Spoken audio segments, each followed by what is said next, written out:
Following recent world events, more than 9 in 10 teachers have moved online. Through this change, educators from a variety of backgrounds are reporting that their jobs have become much more difficult as a result of the increased reliance on technology. With teachers being one of the most important cornerstones in our society, this is a large-scale issue.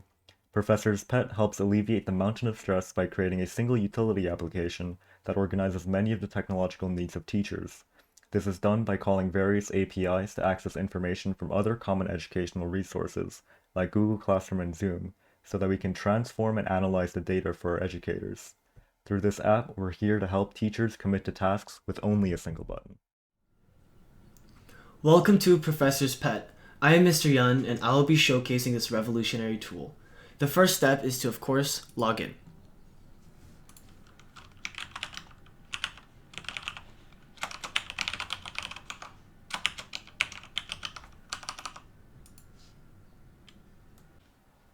Once logged in, all I need is the meeting ID for one of my periods to begin. Let's start with my 5th period calculus class.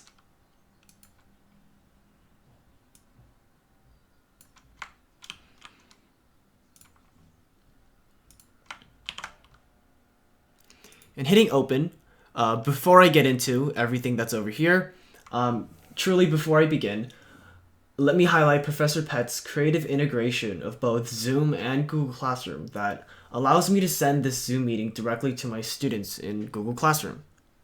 And by hitting post invite on Classroom and this little button that pops up, I can choose a class. So I'll choose my 5th period Calculus BC class. And once choosing a class, I'll have multiple options for sharing. And for now, let's just make an announcement.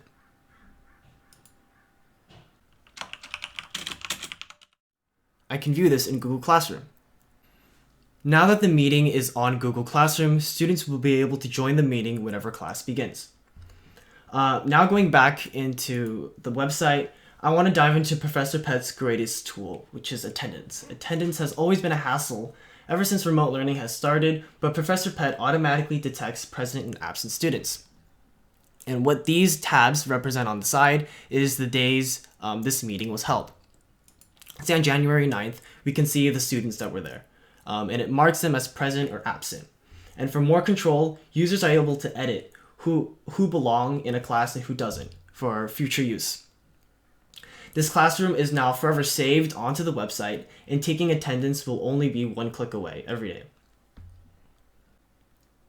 And on the side, we can see useful analytics about students, such as the total students and the present and absent and uncategorized students, and also about the meeting ID, and the instance date, which is this specific meeting and when it was held.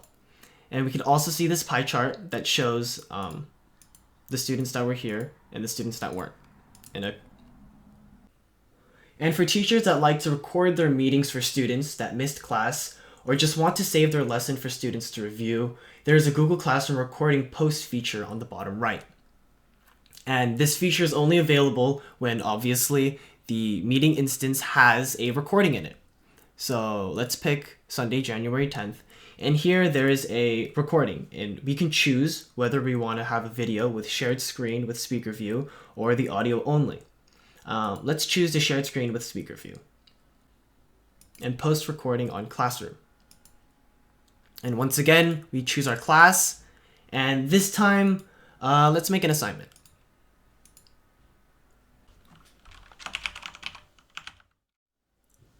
And hit the assign button. Now this assignment's in the classroom, and once again, we can show this in the classroom, and it'll show here as an assignment. And when students click on it, they'll be able to see this Zoom recording. And clicking here, we're able to preview a short snippet of it. Hey, what's up, Terry? You're the first one in class today. How are you? Hi, Mr. Yeon. I'm doing pretty good. How are you? I'm doing fine. How's the calc test? Oh, it was And now going back to Professor Pet, once I'm done taking attendance and posting the invite and recordings onto Classroom, I simply hit the sign up button on the top right and enjoy my day. one of the biggest struggles we faced as a team was that Zoom only allows API requests from a server. So all the team members had to code and debug in the production environment. This made the debugging process much slower than working individually in a development environment, but we are able to maximize our productivity with active communications through Discord, live group call, and version control system. After the hackathon, we're hoping to implement more automated Zoom functions like creating and assigning students to breakout rooms and saving chat to keep track of activities of each student during the meeting.